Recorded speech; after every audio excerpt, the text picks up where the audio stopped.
हाल ही में national medical commission यानी NMC ने नीट यूजी 2026 के छात्रों के लिए बड़ी खुशखबरी दी है। आयोग ने शैक्षणिक सत्र 2026-27 के लिए 9,911 नई एमबीबीएस सीटों को मंजूरी दे दी है।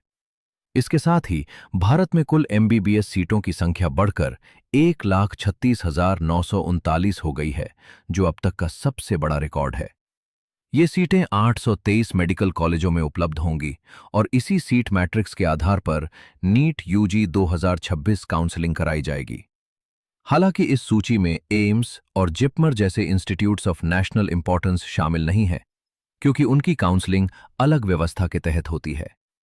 सबसे दिलचस्प बात यह है कि इस बार नई सीटों का सबसे बड़ा हिस्सा प्राइवेट मेडिकल कॉलेजेस को मिला है।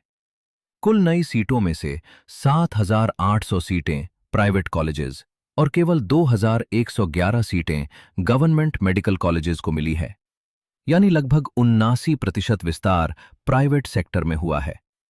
इसके अलावा 25 नए मेडिकल कॉलेज भी शुरू किए जा रहे हैं, जिनमें 7 गवर्नमेंट और 18 प्राइवेट कॉलेजेस शामिल है। बाकी सीटें पहले से मौजूद मेडिकल कॉलेजों की इनटेक कैपेसिटी बढ़ाकर जोड़ी गई हैं। राज्यों की बात करें तो कर्नाटका सबसे आगे है, जहां 1,300 नई सीटें जुड़ी हैं और कुल एमबीबीएस सीटें 15,395 हो गई हैं। इसके बाद तमिलनाडु, राजस्थान, उत्तर प्रदेश, वेस्ट बंगाल, तेलंगाना और बिहार में भी बड़ा विस्तार हुआ है। वहीं महाराष्ट्र अभी भी गवर्नमेंट एमबीबीएस सीटों के मामले में देश में सबसे आगे है, जबकि प्राइवेट मेडिकल एजुकेशन में कर्नाटका का दबदबा बना हुआ है।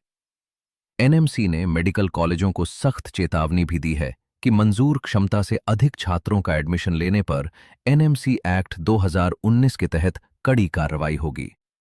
साथ ही जिन प्राइवेट कॉलेजेस को नई सीटें मिली हैं, उन्हें 21 जुलाई तक ई बैंक गारंटी जमा करनी होगी, अन्यथा उनकी अतिरिक्त सीटें वापस ली जा सकती हैं।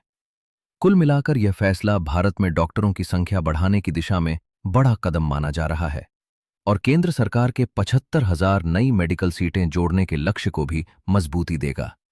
इससे आने वाले वर्षों में मेडिकल शिक्षा की पहुंच बढ़ेगी और नीट अभ्यर्थियों के लिए एमबीबीएस में प्रवेश के अवसर पहले की तुलना में और बेहतर हो सकते हैं।